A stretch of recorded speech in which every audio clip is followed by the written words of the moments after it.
கண்ணியத்துக்குரியவர்களே, இதுதான் மரணத்தின் பாதையில் மனிதன் அறிந்து கொள்ளுங்கள், இந்த உலக வாழ்க்கை உங்களுக்கு நிரந்தரமானதல்ல. இந்த உலக வாழ்க்கையிலே நீங்கள் நிரந்தரமாக படைப்பதற்கு அல்லாஹ், நிரந்தரமாக வாழ்வதற்கு அல்லாஹ் உங்களை படைக்கவில்லை. இந்த உலக வாழ்க்கை வீணும் விளையாட்டும் தான். இந்த உலக வாழ்க்கை முடிக்கப்பட்டதற்கு பிறகு நீங்கள் அல்லாஹ்விடத்திலே கொண்டு செல்லப்படுவீர்கள். கண்ணியத்துக்குரியவர்களை, மரணத்தை நினைவு கூறுங்கள், மரணத்தை நினைத்து பாருங்கள். ஒரு நாள் எனக்கும் இந்த அழைப்பவர் அழைப்பார், என்னுடைய அழைப்பிற்கும் என்னையும் இந்த ஒரு மலக்கு அழைப்பார். அந்த மலக் நல்ல மலக்காகவோ சூரியனின் ஒளியை தன்னிடத்திலே கொண்ட மலக்காக இருக்கலாம், அல்லது இருளடைந்த முகங்களை தன்னிடத்திலே கொண்ட மலக்காக இருக்கலாம். இந்த இருவரில் ஒருவர் என்னை சந்திப்பார், என்னிடத்திலே சொல்லுவார், அல்ல உயிரே, அல்லாஹ்வுடைய வணக்க வழிபாட்டில் ஈடுபட்ட உயிரே, இந்த உடம்பிலிருந்து நீ வெளியேறு என்று. அல்லது பாவம் செய்திருந்தால், பாவமான நிலையிலே அல்லாஹ் என்னுடைய மரணத்தை ஏற்படுத்தினால் அல்லாஹ் பாதுகாப்பானாக. கெட்ட உயிரே, அல்லாஹ்வுடைய கோபம் உன் மீது இருக்கக்கூடிய நிலையிலே உடம்பிலிருந்து வெளியே வா என்று அழைப்பார்கள். அந்த அழைப்பிற்கு யாரும் மறுக்க முடியாது. எந்த இராணுவ பட்டாளங்களும் அதை பாதுகாக்க முடியாது. எந்த மருத்துவர்களுடைய மருந்தும் அந்த நோயை தீர்க்க முடியாது. அந்த நோய் தீர்க்க முடியாத நோய். கண்ணியத்துக்குரியவர்களே, அந்த மரணம் நம்மை வந்தடைந்து விட்டால் யாரும் எம்மை பாதுகாக்க முடியாது. எங்கும் ஓடி மறைய முடியாது, எங்கும் தெரித்து விட முடியாது. அல்லாஹ் ஒரு நிமிடம் பிற்படுத்தவும் மாட்டான். சிறிது நேரம் யா அல்லாஹ் அவகாசம் கொடு, எனக்கு சொத்து இருக்கிறது பார்த்து வந்து விடுகிறேன், எனக்கு வீடு இருக்கிறது பார்த்து வந்து விடுகிறேன், என் பிள்ளை திருமணம் முடிக்காமல் இருக்கிறாள், திருமணம் முடித்து கொடுத்து வந்து விடுகிறேன் என்றெல்லாம் அல்லாஹ்விடத்திலே கோரிக்கை வைக்க முடியாது. கண்ணியத்துக்குரியவர்களே, அல்லாஹ் நேரம் குறிப்பிட்ட நேரத்திலே எம்மை வந்தடையும். மரணம் வந்தடைந்து விட்டால் எம்முடைய உடம்புகள் ஜனாசாவாக மாற்றப்படும். எம்முடைய பெயர்கள் எல்லாம் அகற்றப்பட்டுவிடும். ஜனாசா என்று மக்கள் எல்லாம் அழைப்பார்கள். எம்மை மருத்துவமனையிலிருந்து வீட்டிற்கு கொண்டு வருவார்கள். வீட்டிலே ஒரு கட்டிலை படுக்க வைப்பார்கள். இந்த நிலை எனக்கும் உங்களுக்கும் தான். கண்ணியத்துக்குரியவர்களை, படுக்க வைத்து எம்முடைய குடும்பத்தார்கள் எல்லாம் எம்மை பற்றி புகழ்ந்து அழுது கொண்டிருப்பார்கள். அவர்களுடைய அன்பையும் பாசத்தையும் வெளிப்படுத்தி கண்ணீர் மலைகளை கொடுத்து கொண்டிருப்பார்கள்.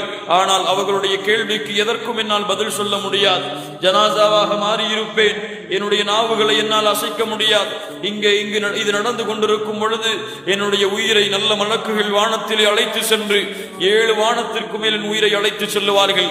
இந்த பூமியில் நான் நல்லவனாக வாழ்ந்தால், அல்லாஹ்வுடைய மார்க்கத்திற்கு கட்டுப்பட்டு இருந்தால், இல்லை என்றால் 7 வானத்திற்கு அழைத்து செல்லாமல் முதல் வானத்திலேயே எனக்கு அனுமதி மறுக்கப்பட்டு இந்த பூமியிலே தூக்கி வீசப்பட்டு விடுவேன். பூமியிலே விழுந்து கிடப்பேன். எல்லோர்களையும் அழைப்பேன். அந்த அழைப்பிற்கு யாரும் பதில் கொடுக்க மாட்டார்கள். அதற்கு பிறகு சிறிது நேரம் என்னுடைய குடும்பத்தார்கள் அழுதுவிட்டு என்னை குளிப்பாட்டுவதற்காக எடுத்து செல்லுவார்கள். நிலைமையை கொஞ்சம் கண்களுக்கு முன்னால் கொண்டு வந்து பாருங்கள். குளிப்பாட்டுவார்கள். எந்த மானத்தை, என்னுடைய உடம்பை அழகுபடுத்தி ஆடைகளை கொண்டு அழகுபடுத்தினேனோ அந்த உடம்பை மக்களுடைய பார்வைக்காக நிர்வாணமாக ஆக்கி விடுவார்கள். மக்கள் எல்லாம் என்னுடைய உடம்பில் கை வைத்து குளிப்பாட்டி கொண்டிருப்பார்கள். ஆண்களுக்கு ஆண்கள் என்று, பெண்களுக்கு பெண்கள் என்று ஒவ்வொருவரும் என்னுடைய உட்கார்ந்தால் கூட தட்டி விடுவேன். ஆனால் எந்த தட்டும் எந்த ஒரு தடையும் அதற்கு விதிக்க முடியாது. என்னுடைய எல்லா இடங்களிலும் அவர்கள் கை வைத்து என்னை குளிப்பாட்டி என்னை ஒரு வெள்ளை துணியால் அவர்கள் சுற்றுவார்கள். சுற்றி முடித்ததற்கு பிறகு உறவினர்கள் பார்ப்பதற்காக, பெண்கள் பார்ப்பதற்காக என்னுடைய முகத்தை கடைசியாக அவர்கள் திறந்து வைத்திருப்பார்கள். அவ்வளவுதான்.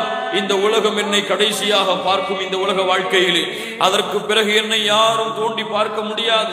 அதற்கு பிறகு எந்த பெற்றோரும் என்னை பார்க்க முடியாது. எந்த பிள்ளைகளும் என்னுடைய முகத்தை பார்க்க முடியாது. பெண்கள் எல்லாம் வீட்டின் வாசல் வழியே வந்து என்னுடைய வழி அனுப்புவார்கள். ஆண்களாக இருந்தால், என் பெற்றோர்களாக இருந்தால், என் பிள்ளைகளாக இருந்தால், என் உறவினர்களாக இருந்தால், என்னை நேசித்தவர்களாக இருந்தால் என்னை பின்தொடர்ந்து வருவார்கள். என்னை பின்தொடர்ந்து கலிமாவை கூறிக்கொண்டு என்னை கொண்டு சென்று கொண்டிருப்பார்கள். நல்ல ஆத்மாவாக இருந்தால் என்னை விரைவாக கொண்டு செல்லுங்கள் என்று சொல்லுவேன்.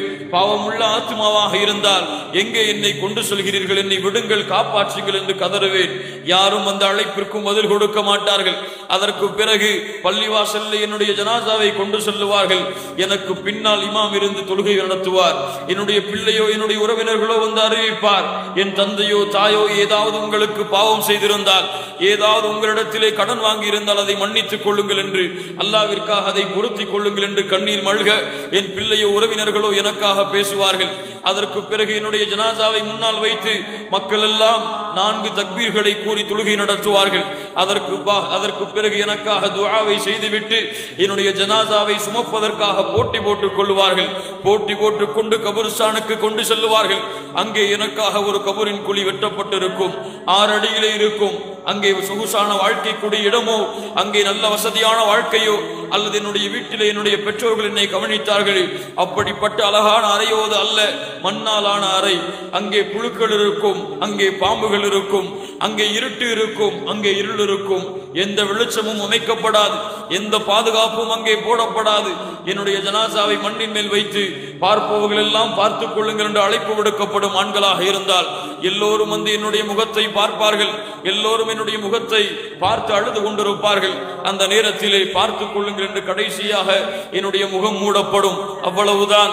வேறு யாரும் அதற்கு பிறகு என்னை பார்க்க முடியாது. என்னுடைய தந்தையாக இருந்தாலும், நான் பெற்ற பிள்ளையாக இருந்தாலும், அல்லது என்னுடைய உறவினர்களாக இருந்தாலும் என்னை கபருக்குள்ளே வைப்பார்கள்.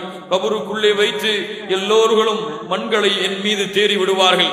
என் மீது தூசி பட்டால் கூட கவலைப்படக்கூடிய என் பிள்ளை, என் மீது ஏதாவது மண் விழுந்தால் கூட அதை தட்டிவிடக்கூடிய என் பிள்ளை என் மீது மண்ணை போடுவார்.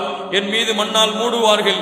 என்னை மண்ணால் மூடிவிட்டு சிறிது நேரம் அங்கே நின்று அல்லாஹ்விடத்திலே துஆ செய்துவிட்டு அவ்வளவுதான். என் உறவுகள், நான் பார்த்து வளர்ந்த உடம்புகள், நான் இல்லாமல் அவர்களால் இருக்க முடியாது என்று உலகத்திலே கூறிய உறவுகள் எல்லாம் என்னை விட்டு என்னை தனியாக வைத்துவிட்டு அந்த இருட்டின் அறையிலே என்னை அடைத்துவிட்டு அல்லாஹ்வை முன்னோக்கி என்னுடைய முகத்தையும் வைத்துவிட்டு சென்று விடுவார்கள். அங்கே என்னுடைய தொடர்பு அல்லாஹ்விற்கும் எனக்கும் என அமைக்கப்படும். அவ்வளவுதான் என் உலக வாழ்க்கை. அவ்வளவுதான்.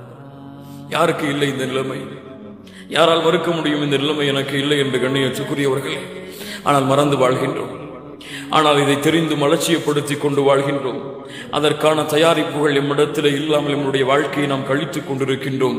வந்தால் அழுகின்றோம். அல்லாஹ் இடத்திலே, அல்லாஹ் கொஞ்ச காலம் அவகாசம் கொடு, நல்ல அமல்களை செய்து வந்து விடுகிறேன், நல்ல சதக்காவை கொடுத்து வந்து விடுகிறேன் என்று. அவ்வளவுதான் கண்ணியத்துக்குரியவர்களை வாழ்க்கை. அதற்கு பிறகு வருவார்கள் 2 மலக்குகள் வருவார்கள். நல்ல உயிராக இருந்தால் நல்ல மலக்குகள், பாவமான உயிராக இருந்தால் பாவமுடைய மலக்குகள் வந்து கேட்பார்கள், மன் ரப்புக், யார் உன்னுடைய இறைவன்? நான் ரப்பை வணங்கி இருந்தால், அவனுக்கு மட்டுமே வணக்க வழிபாடுகளை செலுத்தி இருந்தால் சொல்லுவேன், ரப்பி அல்லாஹ், என் இறைவன் அல்லாஹ். அல்லாஹ் அந்த பாக்கியத்தை கொடுப்பானார். 2வது கேட்பார்களோ, மா தீனுக், உன் மார்க்கம் என்ன? எந்த வழியை பின்பற்றி வந்தாய்? அல்லாஹுடைய மார்க்கத்தை பின்பற்றி இருந்தால், குர்ஆன் சுன்னாவை என் வாழ்க்கையாக்கி இருந்தால் சொல்லுவேன், தீனியல் இஸ்லாம், என் வழி அல்லாஹுடைய மார்க்கமாக இஸ்லாம். 3வதாக கேட்பார்கள், இந்த தூதரை உமக்கு தெரியுமா என்று உருவம் காட்டப்படும். முஹம்மது ரசூலுல்லாஹ் ஸல்லல்லாஹு அலைஹி வஸல்லம், தெரியுமா உனக்கு? யார் இவர்கள் தெரியுமா? இவர்கள்தான் அல்லாஹுடைய நேசர், என்னுடைய விருப்பத்திற்குரிய தூதர் முஹம்மது ரசூலுல்லாஹ் ஸல்லல்லாஹு அலைஹி வஸல்லம். அவ்வளவுதான். புதுமகன் உறங்குவது போல நீ உறங்கு என்ற அழைப்பு விடுக்கப்படும். அவகாசம் கேட்பேன், யா அல்லாஹ் கொஞ்சம் அவகாசம் கொடேன். என்னுடைய தாய் தந்தர்கள் இருக்கிறார்கள், பிள்ளைகள் இருக்கிறார்கள், அறிவித்து வந்து விடுகிறேன், கபருடைய வாழ்க்கை வெற்றி அடைந்து விட்டதென்று. இல்லையப்பா, நீ தூங்கு நிரந்தரமாக என்று எனக்கு அழைப்பு விடுக்கப்படும். மறுமை வரை உறங்கிக் கொண்டிருப்பேன். பாவமுடைய ஆத்மாவாக இருந்தால் அல்லாஹ்வை நம்பிக்கை கொண்டிருந்தேன். ஆனால் அல்லாஹ்விற்கு வணக்க வழிபாடுகளை செலுத்தாமல் அல்லாஹ்வுடைய அடியார்களுக்கு வணக்க வழிபாடுகளை செலுத்தி கொண்டிருந்தால், யார் உன்னுடைய இறைவன் தெரியாது எனக்கு. எது உன்னுடைய மார்க்கம்? இஸ்லாம் தான், ஆனால் பின்பற்றி இருக்க மாட்டேன், தெரியாது எனக்கு. எது உன்னுடைய தூதர்? தெரியாது எனக்கு. அடிக்கப்படும் சம்பட்டிகளால், பாம்புகளால் சுழலப்படும் உன்னுடைய உடம்பு. அல்லாஹுடைய தூதர் முஹம்மது ரசூலுல்லாஹ் ஸல்லல்லாஹு அலைஹி வஸல்லம் சொன்னார்கள், கபரிலே கொடுக்கப்படக்கூடிய பாம்பின் ஒரு மூச்சு காற்று இந்த பூமியிலே பட்டாலும் இந்த பூமியில் உள்ள புல் பூண்டுகள் எல்லாம் அழிந்துவிடும். அவ்வளவு பெரிய விஷமுள்ள பாம்புகளால் சுட்டப்படும். அல்லாஹ் நாடிய வரை எனக்கு கபருடைய வேதனை கிடைத்துக் கொண்டிருக்கும். இந்த இரண்டில் ஒன்றுதான் எனக்கு.